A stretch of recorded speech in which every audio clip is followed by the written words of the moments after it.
Transmission fluid changes don't have to be difficult. Today we got a 2013 Chevy Suburban, and the difficult part on this particular transmission fluid change is the exhaust crosses right underneath the transmission pan, making it difficult to remove. Let me show you what that looks like. So here we've got our transmission pan, and here's our exhaust pipe that goes underneath and interferes with our clearance. Normally, the pipe is pressed up like that. So if you were to remove the pan to do the filter that is inside of here, it would be a pain in the butt.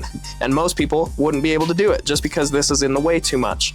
All you have to do is remove the bolts holding the catalytic converter to the header on both sides, and that gives you enough drop to have plenty of room to get this pan out. Once you pop your pan off, it's easy enough to just grab the filter. Kind of difficult to do with one hand. But pop that off, grab your new one, and while we're in here, you know we're gonna do things correctly.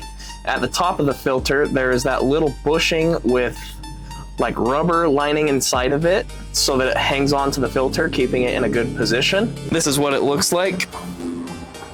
So all I'm gonna do with this slide hammer is get this hook and go just above where this brass piece is. I'm just gonna lightly tap on one side and then move to the other side. There we go. Took a little bit, but there we are. Old one is out. Now to get this new one in, what I'm gonna do is take some of the old transmission fluid here on my finger. I'm gonna spread it around the outside of this little seal slash bushing. I'm gonna slide it up in there. I'm gonna get it started with my fingers as even as I can.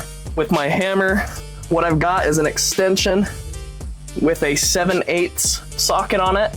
It fits nice and even on the seal itself, so this will drive it real nice and even up into the transmission.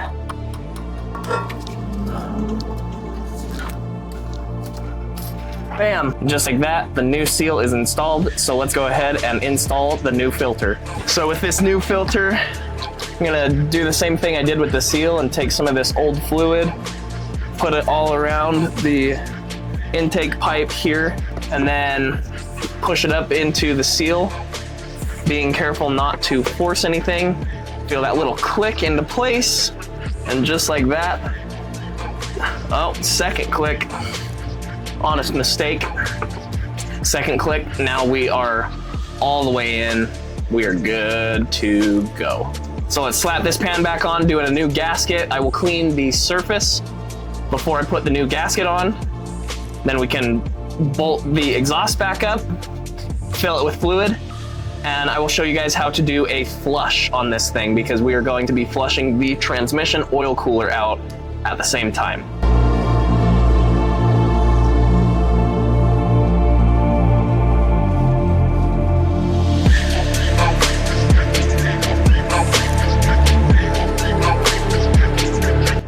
So just to recap, this is the exhaust system installed.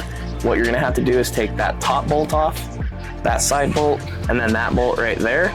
Same thing on this side. You will be going after that top, bottom, and then over here to access the final bolt, you will need to remove the O2 sensor, which luckily enough for me was not difficult at all. And then you can get a long extension on that top right corner, pop that out, good to go. Now we'll go ahead and fill it full of fluid.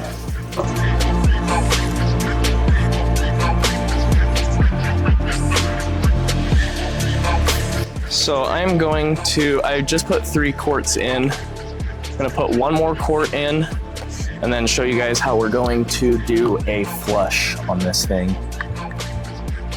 So it's gonna be hard to see with the camera, but this top transmission line that's going into the radiator has a little circlip on it. What you're gonna do is you're gonna take a pick and get down in there and pop it out and then pull the line out of the radiator.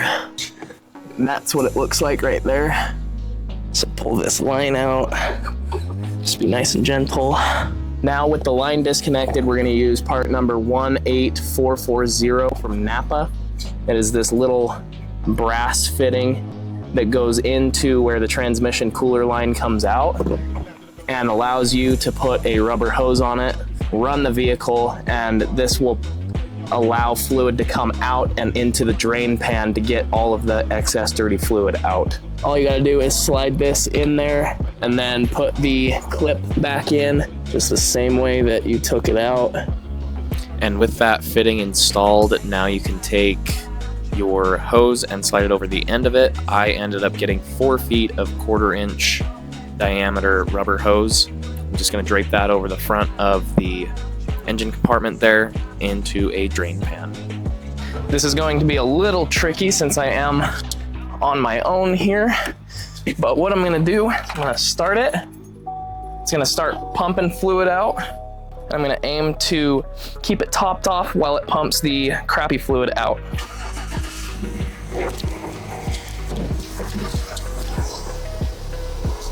So we got old fluid coming out, very dirty.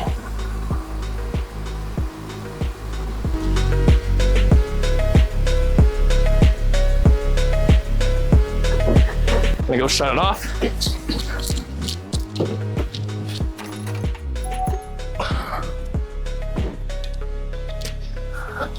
So this pump is very, very, very quick. So you have to be very fast.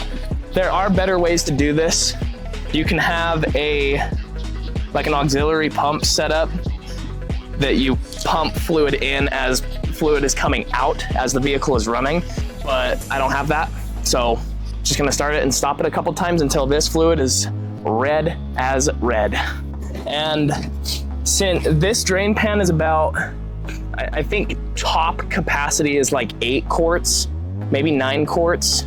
That pumped out, I'm gonna guess 5 quarts at least. I'm gonna chuck some more fluid in it. We just threw 2 more quarts in it.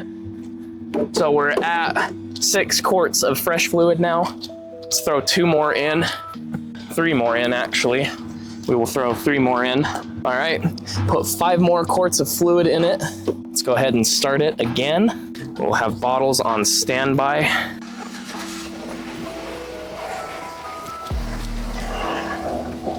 Still real dirty. Real dirty. Okay, go shut it off. Starting to get some fresh red in there. So I'm gonna do this maybe 1 more time. All right, emptied the pan, put 2 more quarts in the transmission. Let's go start it up. This one will probably be the last.